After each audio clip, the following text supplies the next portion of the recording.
Gracias por la invitación. Soy la doctora Paola Vélez Solórzano. Soy médico infectólogo y voy a hablar de un tema muy interesante como es la colocación y el uso del equipo de protección personal. El equipo de protección personal es un tema muy importante e incluso controversial durante esta pandemia. Sabemos que el uso del mismo va a disminuir el riesgo, pero no lo va a eliminar. ¿Y cómo basamos esta aseveración? Sabemos que el SARS-CoV-2, el agente causal del COVID-19, se puede detectar en varias muestras.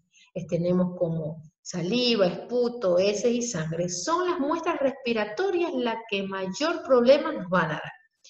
Las gotas respiratorias, que miden más de 5 micras, pueden viajar a una distancia de 1,83 metros y los núcleos de gotas, que miden menos de 5 micras, tienen la capacidad de viajar aún a mayor distancia. El equipo de protección personal tiene muchas aristas, que es para proteger la vía aérea y la superficie corporal del trabajador. Sin embargo, es el respirador el que más nos ha llamado la atención y con el que más nos enfocamos siempre. Sabemos que la higiene de manos es fundamental en todo el proceso de colocación, de retirar el equipo y de evaluación del paciente. Es tan o más importante que el equipo de protección personal. Tenemos que saber que el equipo de protección personal, para que pueda disminuir el riesgo de poderse contagiar de este microorganismo, tiene que tener calidad, regular su sistema de dispensación. Tiene que haber una buena técnica de colocación y una buena técnica de retirada. Caso contrario, no va a disminuir el riesgo y va a causar mayores problemas.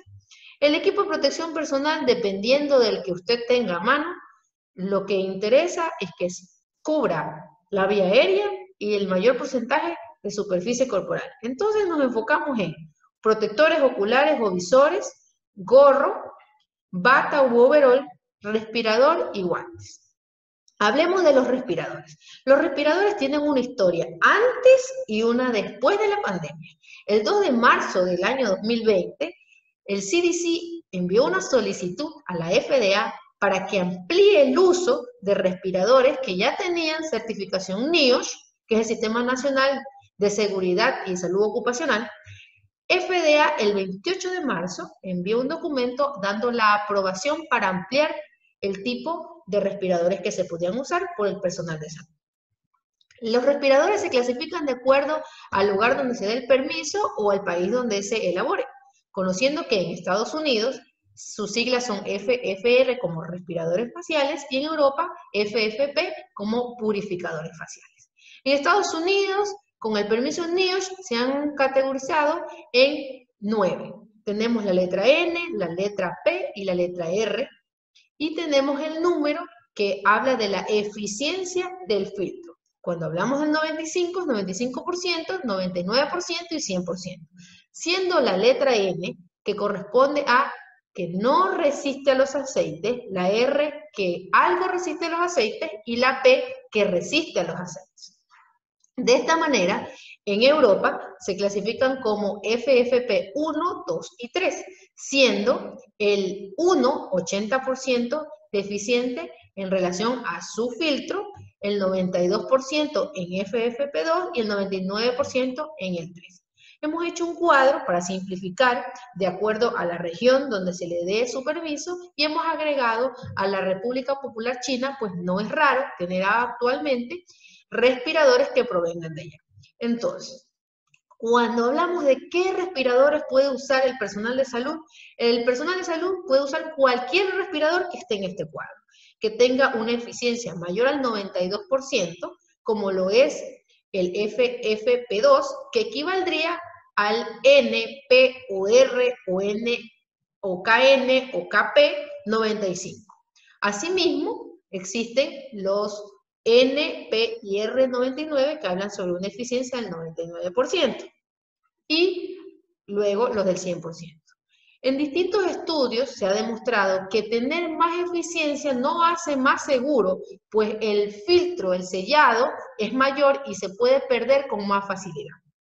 Una vez dicho esto, tenemos que saber que los filtros tipo R y tipo P puede ser usado donde se requiere usar filtros N.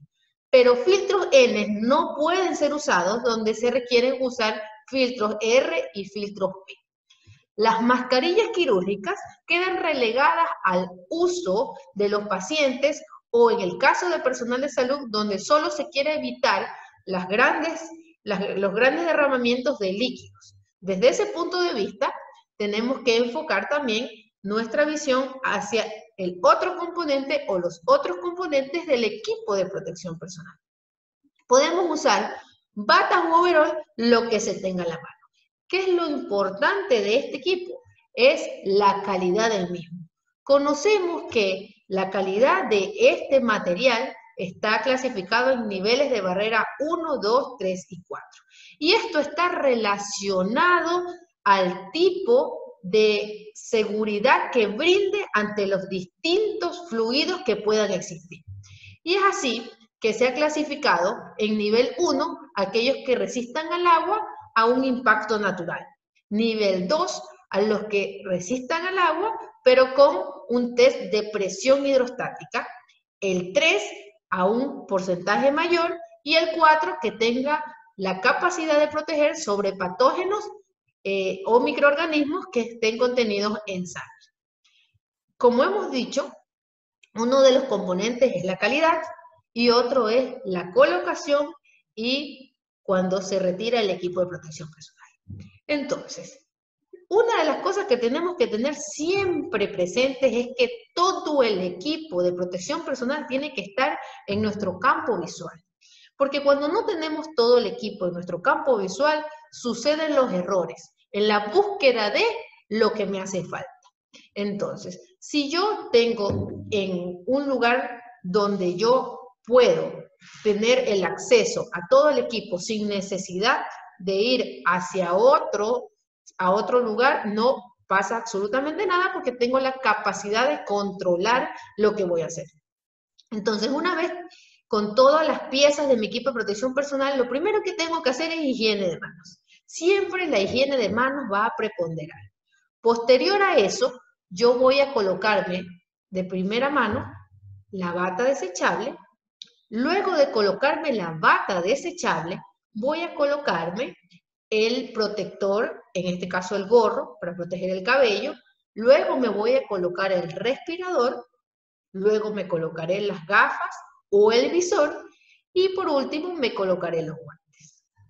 Recordemos que siempre que yo me coloco todo este equipo, tengo que hacerlo en un lugar cómodo, donde no vaya a tropezar con alguna otra superficie mientras me estoy colocando el equipo.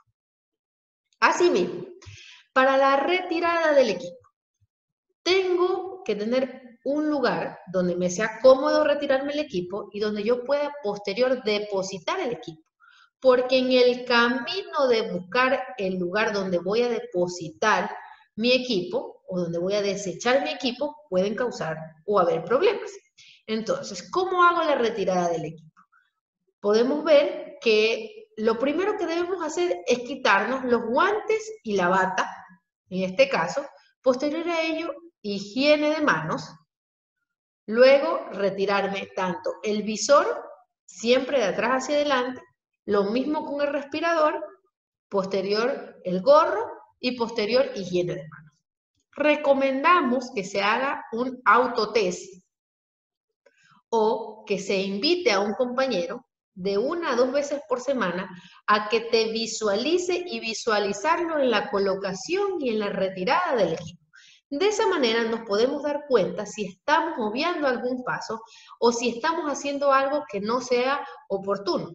Muchas veces estamos ya sistematizados y creemos que tenemos un ritmo perfecto al colocar el equipo de protección, pero podemos estar cometiendo errores. Entonces los invito a que llamen a un compañero para que tanto ustedes lo evalúen como él lo evalúe y pueda corregir alguna falla que se puede encontrar en el camino. Entonces, hablando de dónde yo voy a usar el equipo de protección personal, tenemos que categorizar dos tipos de centros. Los que están en su totalidad ya atendiendo pacientes con esta patología como es el COVID-19, o los que están sectorizados y tienen áreas para estos pacientes. El triaje es la puerta o el primer impacto donde llega todo tipo de paciente y uno no puede discriminar, no puede saber si el paciente que te está llegando tiene sospecha o confirmado COVID. Entonces el triaje es un punto neural donde hay que tener muchísimo cuidado. El triaje, aparte de la higiene de manos, que siempre tiene que estar presente, tiene que ser un lugar que tiene que estar protegido, donde yo tengo que tener tanto la bata o el overol, dependiendo de lo que tenga mi centro, el respirador adecuado, uno de los antes ya indicados, el protector ocular o facial y los guantes. Una cosa importantísima es que el uso de guantes tiene que ser supervisado, porque tenemos que hacer cambios de guantes programados. No podemos usar muchísimo tiempo un guante porque podemos arrastrar microorganismos hacia otros lugares con los mismos guantes y tenemos que tener eso muy en cuenta. Hablando de los consultorios, dependiendo del tipo de paciente que vaya a ver, si yo tengo sectorizado y sé que mis pacientes no son de patología o sospecha de COVID, pues yo tendría que tener mi respirador, mi higiene de manos siempre presente. Pero si yo tengo un consultorio donde los pacientes que voy a atender podrían o no podrían ser COVID, o son un consultorio de emergencia donde todo lo que pasa por ahí puede ser sospechoso de COVID, tengo que considerar que tanto la higiene de manos, la protección de la superficie corporal con las batas, el respirador, el protector ocular y los guantes, los cuales son guantes de manejo, no tienen que ser guantes estériles, son prioridad para usar. Lo mismo pasa en el laboratorio de toma de muestras, sea toma de muestras sanguínea o de respiratorias. Tengo que tener todo mi equipo de protección personal colocado porque es un lugar que podría correr alto riesgo. Las áreas administrativas como la de admisión no requieren el uso de todo el equipo, requieren una buena higiene de manos y el uso de una mascarilla quirúrgica convencional porque no se hace procedimientos ni hay mayor contacto con el paciente. Muchas veces es con el familiar que uno debe de sospechar también que sea contacto del paciente enfermo, pero hay que tener una salvedad que el personal de admisiones por lo general siempre está a una distancia oportuna de la persona que está haciendo el trámite. En el caso de las salas donde se tienen pacientes sospechosos o pacientes confirmados de COVID, pues el equipo de protección tiene que ser también higiene de manos, tiene que haber batas u overoles, tiene que usarse el respirador correspondiente, los protectores oculares y los guantes. Las otras áreas de admisiones donde no se tiene contacto con los pacientes, pues ni con otros trabajadores, lo que se tiene que usar es una mascarilla quirúrgica o médica convencional y la higiene de manos siempre presente en todos. Nosotros tenemos que hacer una salvedad también durante todo este recorrido del equipo de protección, es que hay personas que nos preguntan cuánto tiempo usar el equipo de protección personal.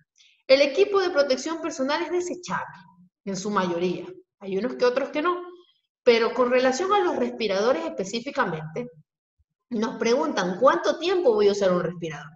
No hay una directriz exacta porque todo está relacionado al uso que se le dé, al tipo de ambiente al que se esté expuesto.